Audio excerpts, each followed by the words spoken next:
I made a video recently about using book giveaways to grow your email list. This is kind of another version, which will be an advanced version to using the same technique. There are a couple different things to mention. The first one is that there are two basic things you can recommend when you're using some kind of a software to give away books. The first one that I usually like to use a lot looks like this. This is a King Sumo giveaway. It's a WordPress plugin. There's a paid option. This is the one that I'm doing now, and I like it because it looks good and it's visual. There's a lot of pictures. There's a lot of colors. It's also very, very simple. They have to answer one question and then they enter their email, and that's all. So they enter their email, they sign up to your list. They get more entries for sharing, so I can tell them winning is easy, just sign up for the contest and share.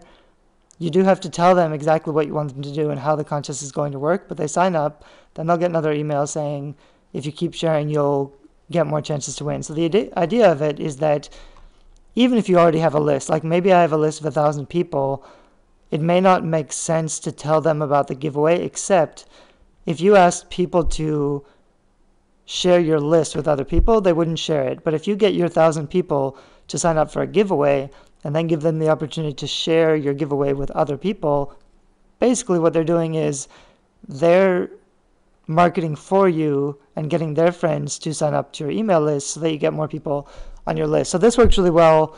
For example, this one's for young adult readers. So any young adult readers who are interested in this giveaway will probably have a lot of other friends who are young adult readers, and they'll probably know where to share it. Maybe they're in some young adult forums or groups. So the idea is not just to reach some people, but to get those people to share your giveaway with more people to grow your list. And once you've done that, you can also stack giveaways. So I might do one giveaway here. I'm trying to get up to 10,000 people to join my list for this giveaway, but that's probably a stretch. But I can do this one this month, which includes these 10 signed books, and then I can do another one in another month with 10 more signed books. When I do the second one, like maybe I'll only get a couple thousand people to sign up for this one, but I can do another one and send those 2,000 people the new contest for another chance to win, and those 2,000 people will push the new contest, and I'll get much more interaction than I did on the first contest when my list was really zero starting out. So I could do that indefinitely. I could give away, 5 books in my genre every month for a year. That doesn't cost a lot of money. When you're giving away, you go on Amazon and you pay, I don't know, $10 or $15 for a book. Buy 5 of them, so you're spending maybe $100 a month. But for list building, there's nothing else as powerful, especially if you're not already getting traffic on your blog, which you're probably not if you're a young adult author. Few authors are getting any traffic on their blog. But this is the kind of thing you can do without any traffic. And instead of spending a lot of money marketing your book, all you're doing is getting other people to sign up for already best-selling books that they probably want to read for free, but you're building a list of readers who are likely to also like your book. So the trick is to use books that are pretty similar to the books you're already writing.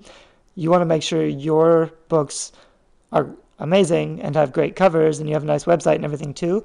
But eventually what's going to happen is you're going to be emailing them all this free stuff or all these chances to win, and maybe emailing them a few really good articles you've written or something that's interesting for them, or maybe news. But eventually you'll say, hey, by the way, I'm a young adult author too, and here's my book promotion. And I wouldn't try to sell it. I would always try to, especially for a list that you've grown like this through contests, they don't really know who you are yet. I would just start doing something like every month you're going to email them 5 to 10 free books. So you just look on Kindle and you see what the best selling free books are in your genre at the moment, and then you just email that to them. That's pretty easy. So you're not doing a lot of research. I wouldn't try to recommend your friends. You want to be recommending really good books that are already doing really well, because you know they're good because other readers are buying them and liking them. But you could be doing that every month, so they get used to the idea that you're going to be recommending books for free to them. You could do it at 99 cents, but you'll get a lot less opens. If you're gonna, I would start a list and just every month send them some free books, and eventually you'll sneak in some of your free books, or you'll say, I wouldn't try to sneak it in. I would say, here are my monthly 5 recommendations, and guess what? I also finished my own book this month, and it's free too, and you can check it out. I would do that kind of thing. So you're not just using the list to market your books. You're using the list to give free books to young adult readers who are going to appreciate them, and you use that platform and that medium to also get them to buy your books. So why free books? I mean, if you have a big list, I'm trying to get a list of 10,000. If I give them all my free books all the time, how will I make any money? That's the question people ask. That's not actually a concern for me, because I'm writing series and I'm writing lots of series. So I will always give away the first book in the series, in each series. So the first book might be free, at least to my list. So I'll give my list, these 10,000 people, I'll give them the free book, because I'll launch my book and I'll do a free campaign. 10,000 people, they won't download it, but maybe 1,000 people will download it. Maybe 100 people will review it. If I can do that, I can publish a book and get 1,000 downloads and hit number 1 in the free category and get 100 reviews in the first week or so. Then when I put it at 99 cents or $2.99, the book will stay sticky and it will earn money from other people who aren't on my list. And then those new people who are actually paying for the book, I'll try to get them on my list so that they don't have to pay next time. And I'll keep doing that, because there's always more young adult readers. If we're doing, well, any readers of your genre, there's probably 100 million young adult readers in America. So if I can get a list of 100,000 people and give them all my book for free, that's great. That doesn't mean I'm going to lose money, because there's still millions of people who will buy the book, but only if I make it popular enough and visible enough. That's what you use an email list for. That's what you use this kind of giveaway for. So you build up your email list so that you can have the power to do that kind of thing in a way that actually makes money. So this is one option. The other thing that is really awesome, if you're giving away other best-selling books in your genre, I can target people really specifically. So like, I'll show you what I've done on Facebook. Hold on a sec.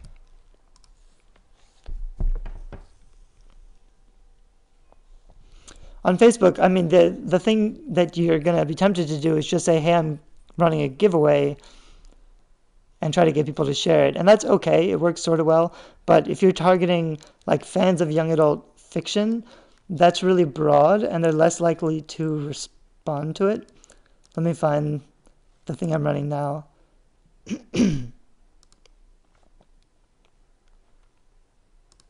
So this is my post. I set up a new Facebook page today, actually, for Urban Epics. And the other nice thing about running giveaways is that when you run a really good giveaway, people will like if you promote it on Facebook, people will like your page. So I have 33 likes today from my Facebook page that I started this week. And with Facebook, basically you want to ask some questions, you want to make it interactive, but this is the post. I just said, win 10 signed books. Here's the link.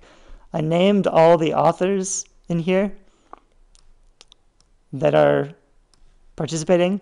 I have a nice big picture here, which looks good, and I'm boosting the post. Some people would say you don't have to, or it's not a good idea to boost posts with Facebook advertising. For me, it's easy, and if I boost it, more people will see it. If I ask people to share, comment, or win, then Facebook will promote it to more people. It hasn't actually reached very many people yet. And so you're paying for all the people who sign up to the contest, but you're just paying for those first people to sign up to your contest, because once they've signed up to the contest, they'll share the contest to their friends so that they'll get more chances to enter. So I pay, maybe 20 or 30 bucks to get it rolling. I might even pay a couple $100 if it was worth it to me.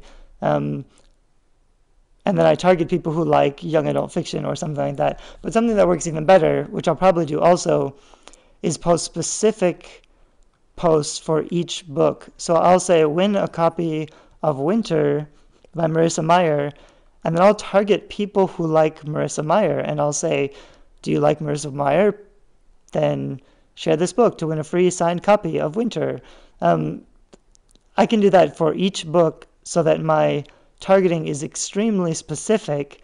And the other thing that's cool that I can do, it seems kind of spammy, I don't love to do it, but it's still a good idea, is that if you go on Twitter, I'll show you a little trick, which you may or may condemn, depending on your views on author ethics. But I can go on Twitter, and I can find someone like Marissa Meyer, for example. I probably spelled her name wrong. Nope. So I can find Marissa Meyer, who wrote the Lunar Chronicles, which are awesome books. She lives in the Pacific Northwest. I'd like to be friends with her.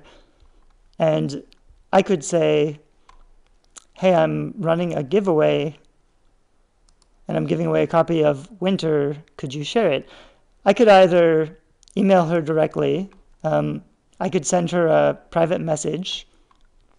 If I go to, let's see, somewhere I think there's a place to message. I'm not thinking clearly now. But I could email her. I could tell her about it. Or I could just write a tweet just about her giveaway. Oops, I did that earlier. Let me show you one to see what I mean.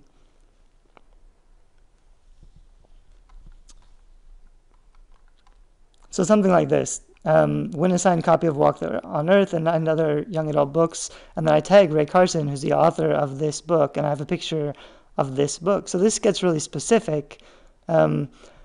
It's possible if I write a tweet and I tag Ray Carson, she's going to see it. It's possible that she'll share this or retweet it to her followers, which would be huge because then it gets very specific. She may not do that because she doesn't know who I am, and I'm building up my own email list, and I'm not a publisher. So if she doesn't know who I am, if I haven't built a relationship, she might not do that.